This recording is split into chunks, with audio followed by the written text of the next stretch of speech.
Sain UU, tasain UU, yang artinya halo Bahners, dimanapun kalian berada, bagaimana kabarnya? Kembali lagi bersama saya John. Sebuah film berjudul The Killing of a Sacred Deer tahun 2017 akan menceritakan tentang seorang dokter bedah jantung yang harus mengalami serangkaian peristiwa aneh yang menimpa keluarganya.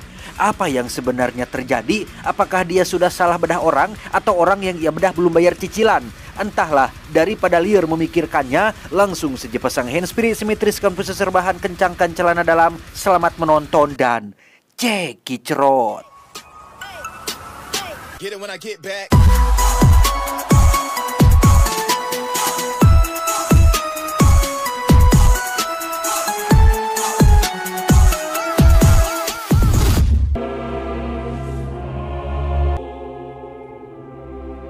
Cerita diawali dengan memperlihatkan seorang dokter bedah jantung bernama Stephen yang baru saja selesai melakukan operasi pada seorang pasien, di mana operasi itu berjalan lancar meski pada akhirnya si pasien meninggal dunia karena mungkin memang sudah waktunya.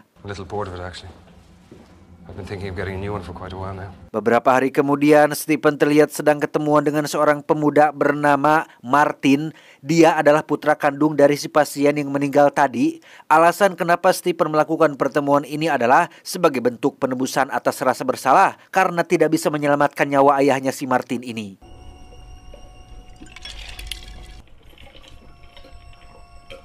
Tak hanya itu saja, Stephen pun memberikan sebuah hadiah berupa jam tangan mahal, di mana Martin yang menerimanya pun tampak cukup senang dan memberikan sebuah pelukan sebagai rasa terima kasih. That's fantastic.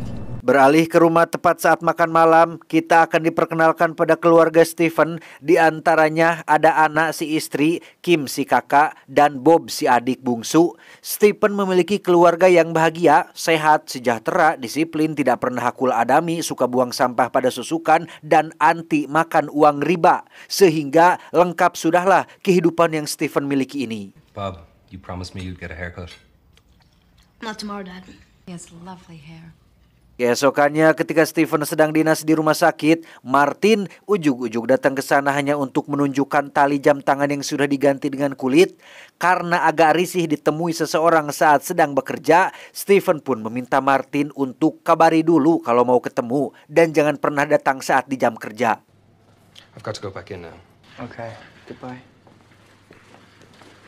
Sepulangnya ke rumah, Stephen pun menyempatkan diri untuk melihat hasil latihan vokal yang Kim pelajari di kelompok paduan suara di sekolahnya. Tak hanya Kim saja, Bob si bungsu juga memiliki bakat bermain piano yang sudah cukup terlatih. Sehingga kurang apa lagi coba kehidupan si Stephen ini sudah mah punya gelar dokter bedah jantung, anak istrinya juga punya klinik yang ramai pengunjung, serta anak-anaknya yang pintar dan punya prestasi masing-masing. I watered them already. Come on, we're gonna be late. Keesokan siangnya, Stephen pun menemui Martin yang ingin ketemuan hanya untuk curhat perihal kehidupannya di sekolah. Stephen sebenarnya dalam hati malas melakukan ini, tetapi karena masih tersisa rasa bersalah atas kematian ayahnya, maka Stephen pun mencoba untuk melakukan penebusan dengan cara menuruti apapun kemauannya. I also consider my mom to be a friend. She helps me as much as she can with a lot of stuff. It just seemed to me like a good idea, so I thought I'd ask. Sorenya, Stephen pun mengajak Martin ke rumah untuk diperkenalkan pada keluarganya. Martin ternyata adalah sosok pemuda santun dan punya adab yang baik ketika ia diam-diam membawa hadiah kecil untuk istri dan anak-anak Stephen, yang hal itu cukup membuat mereka semua senang. Are you hungry, Martin? I'm starving. Ketika Anna dan Stephen sedang menyiapkan makanan untuk mereka botram, Martin dan anak-anak pun diberikan waktu untuk saling berkenalan. Setelah beberapa menit mengobrol di kamar, Martin dan Kim pun pergi keluar jalan-jalan berdua sembari menikmati udara segar. Dan tepat di dekat danau di bawah pohon caringin yang banyak hileudnya, Kim pun unjuk kebolehannya dalam bernyanyi untuk menghibur Martin yang duduk di depannya. We're gonna let it burn, burn, burn, burn. Singkat cerita, malam pun poek. Ketika Stephen akan tidur, Martin tiba-tiba menelepon untuk mengundangnya makan malam di rumah sekaligus ingin diperkenalkan pada ibunya. Stephen sebenarnya sangat malas harus terus mengikuti kemauan Martin yang semakin hari semakin Ya gimana ya, semakin berlebihanlah dan intens dan cukup mengganggu waktunya. Tapi sekali lagi, karena ayah Martin meninggal dunia setelah dioperasi oleh kedua tangannya, Stephen yang merasa bersalah pun mau tidak mau harus menebus kesalahannya, ya minimal dengan memberikan sedikit kebaikan kepada Martin dan ibundanya. I thought we could all watch a movie together. Selesai makan malam, Stephen tidak langsung dipersilahkan pulang, melainkan dipaksa untuk menonton film favorit mendiang ayahnya. 1 jam nonton film, Martin izin untuk tidur duluan dan meninggalkan Stephen dan ibundanya hanya berdua saja, di mana hal tak terduga pun terjadi ketika si ibu pelan-pelan mulai menggoda Stephen sampai akhirnya... Can I take a closer look at your hands?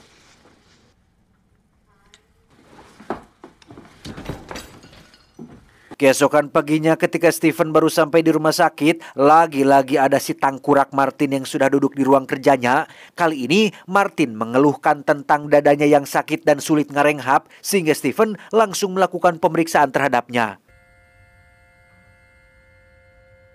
Hasilnya nihil, tubuh Martin sehat dan kondisi dada dan paru-paru dan pankreasnya juga dan telihnya juga sangat baik. Di mana Martin kembali mengajukan permintaan yang aneh-aneh lagi ketika ia ingin melihat dada dan ketiak Stephen untuk memvalidasi seberapa lebatkah bulu rambut orang dewasa. There's nothing wrong with me. You couldn't be healthier.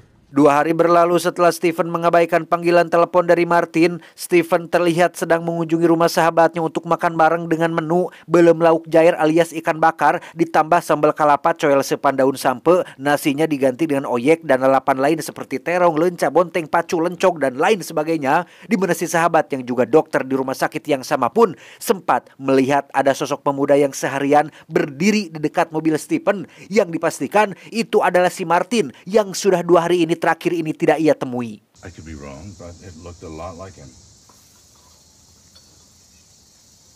Malamnya ketika Stephen sedang duduk santai, muncullah Kim yang baru pulang les vokal. Tebak siapa yang mengantar Kim pulang? Martin, that boy came over the other day. Keesokan paginya ketika Stephen akan mengantar kedua anaknya ke sekolah, Bob si bungsu tiba-tiba mengeluhkan kedua kakinya yang tidak bisa digerakkan. Sempat mengira itu bercanda dan akal-akalannya saja, Stephen seketika panik saat Bob susumpahan atas nama Tuhan. I can't stand up. Stephen langsung memeriksakan Bob ke dokter syaraf untuk memastikan apa penyebabnya. Tetapi sesaat kemudian Bob tiba-tiba sudah bisa jalan lagi, karena memang menurut dokter Bob itu sehat dan tidak ada yang aneh dengan syaraf di tubuhnya. Namun ketika Stephen menyuruh Anna dan Bob untuk pulang duluan, tiba-tiba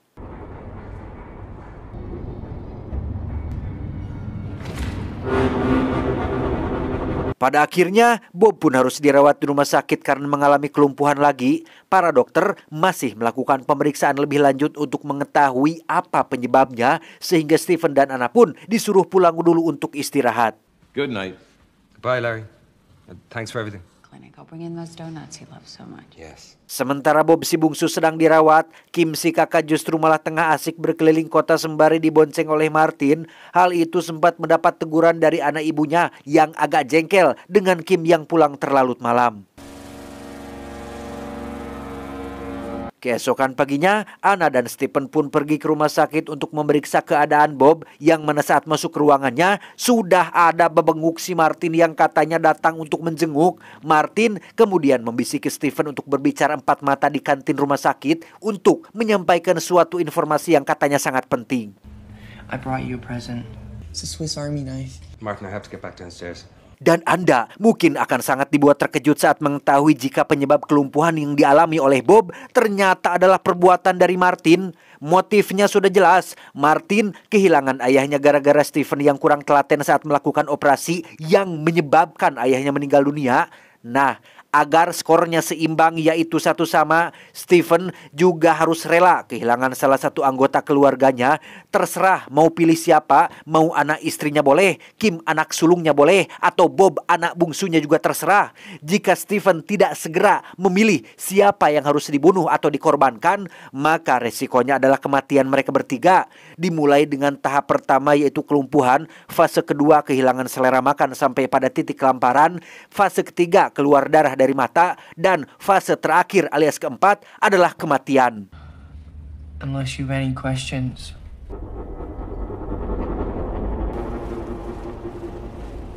Persis seperti apa yang dikatakan oleh Martin tentang fase kedua yaitu kehilangan selera makan sampai kelaparan, Bob benar-benar menolak semua makanan yang diberikan hingga Stephen dan Anna harus melakukan prosedur pemeriksaan MRI untuk mengecek apakah ada yang salah dengan syaraf di otaknya. Namun hasilnya lagi-lagi nihil. Bob dinyatakan sehat dan tidak punya penyakit apapun. Before we resort to the easy option of a psychosomatic disorder. Walk again and he'll eat again.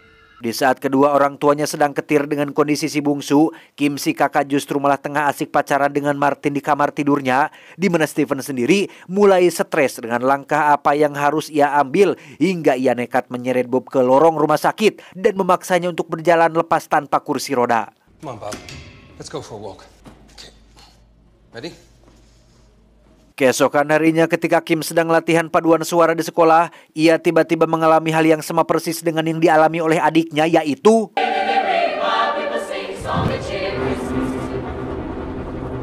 disinilah anak-anak Stephen sekarang terbaring di ranjang rumah sakit dengan kondisi penyakit yang sama, yaitu kelumpuhan dan tidak punya selera untuk makan.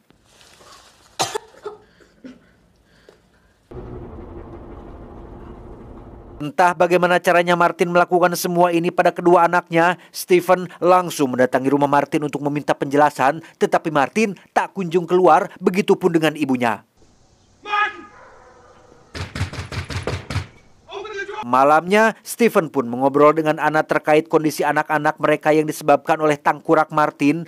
Stephen akhirnya jujur bahwa sebelum melakukan operasi pada mendiang ayah Martin, Stephen sempat minum alkohol dulu. Ya, dia mengaku sedikit tapi tidak sampai mabuk dan tidak mempengaruhi hasil dari operasinya, pengakuannya ya. Yang pada intinya, Stephen ingin meyakinkan Anna bahwa kematian ayah Martin sudah menjadi suratan takdir dan Stephen tidak ingin sepenuhnya disalahkan atas hal itu. I was going to tell you at some point. I felt sorry for him. Keesokan paginya ketika Anna sedang menunggu anak-anak, Kim tiba-tiba mendapat telepon dari Martin yang menyuruhnya untuk berjalan mendekati jendela dan...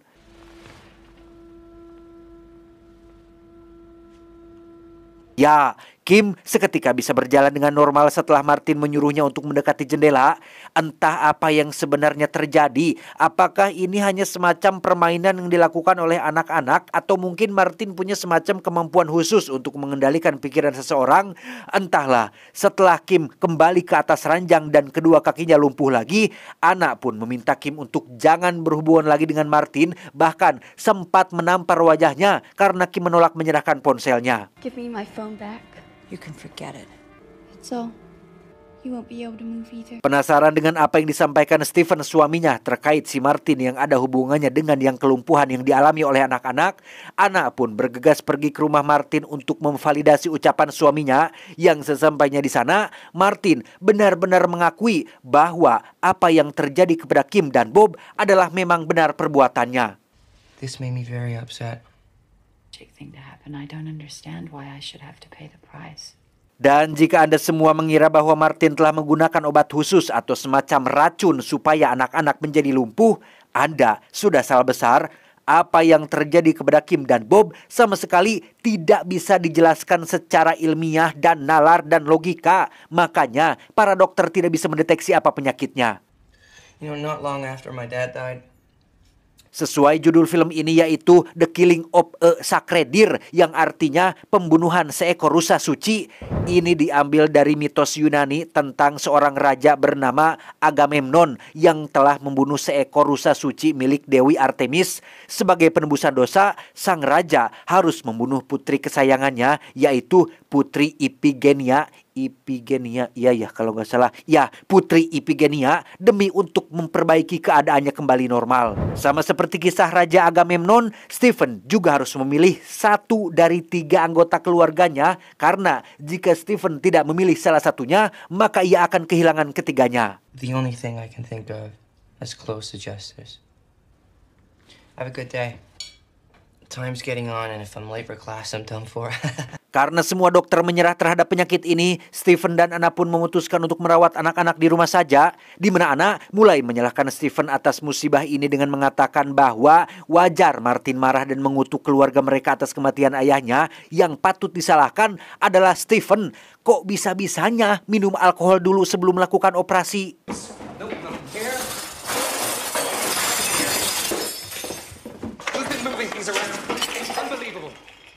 Sepanjang malam itu, Stephen tidak bisa tidur dan terus kepikiran dengan langkah apa yang harus ia ambil. Sampai ketika esok pagi menjelang, Stephen ujug-ujug membangunkan Anna dan mengajaknya ke ruang basement. Dan tebak apa yang sudah Stephen lakukan semalam? Ya, Stephen menculik Martin untuk dikurung di ruang basement. Dengan wajah yang sudah babak belur, Martin masih bisa tenang menjelaskan bahwa yang harus Stephen lakukan cukup hanya memilih 1 dari ketiga anggota keluarganya, mau istrinya, si kakak atau si bungsu.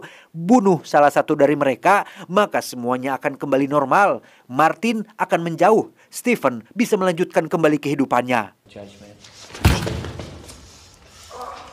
Tak lama, Anna yang berada di garasi pun dikejutkan oleh suara tembakan yang berasal dari basement, di mana Stephen ternyata sedang memegang senapan dan mengancam akan menembak Martin. Menyadari ini hanya akan memperburuk keadaan, Anna pun meminta Stephen suaminya untuk jangan lakukan hal tersebut. Stephen?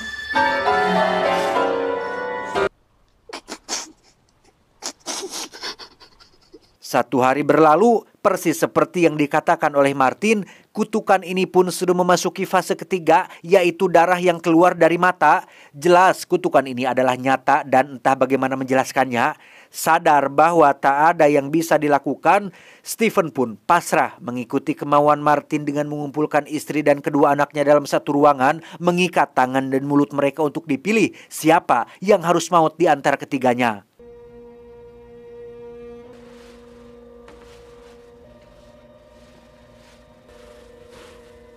Karena tidak sanggup jika harus memutuskan sendiri siapa yang harus maut, Stephen pun memegang senapan sembari memutar badannya agar terpilih secara acak. Dan tebak siapa yang terpilih?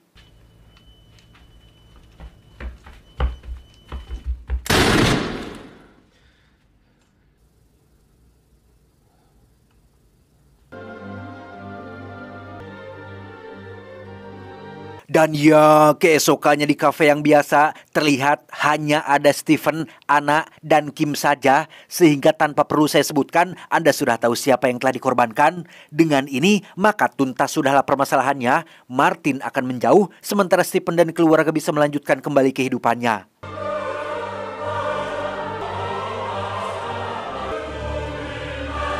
Tamat, ending yang cukup mengerikan. Sepanjang durasi film, tidak ada penjelasan terkait bagaimana Martin melakukan kutukan terhadap keluarga Stephen. Apakah dengan sebuah ritual khusus atau ada cara-cara tertentu dalam mempraktekannya? Tidak ada ya. Intinya Martin hanya seseorang yang yang terzolimi lah dan ingin mendapat keadilan. Mungkin saja Martin hanya perlu berdoa kepada Tuhan agar supaya bagaimana caranya Stephen bisa mengalami apa yang dialami olehnya. Karena kita semua tahu doa orang yang terzolimi itu sangat paten. Maka berhati-hatilah dalam bersikap dan berucap. Jangan sampai merugikan atau menyakiti orang lain. Pesan yang bisa kita ambil dari film ini adalah kifarah. Bila seseorang yang kamu zolimi itu diam, tidak membalas, dan dia pergi dengan hati yang sedih, lalu malamnya dia mengadu nasibnya dengan Allah, ketahuilah Anda dalam masalah yang besar. Ingat, hati-hatilah dengan doa orang yang terzolimi. Saya John mewakili jajaran direksi yang bertugas mengucapkan terima kasih dan sampai jumpa di video selanjutnya. Adios. Cung Curungan Abu Jahal.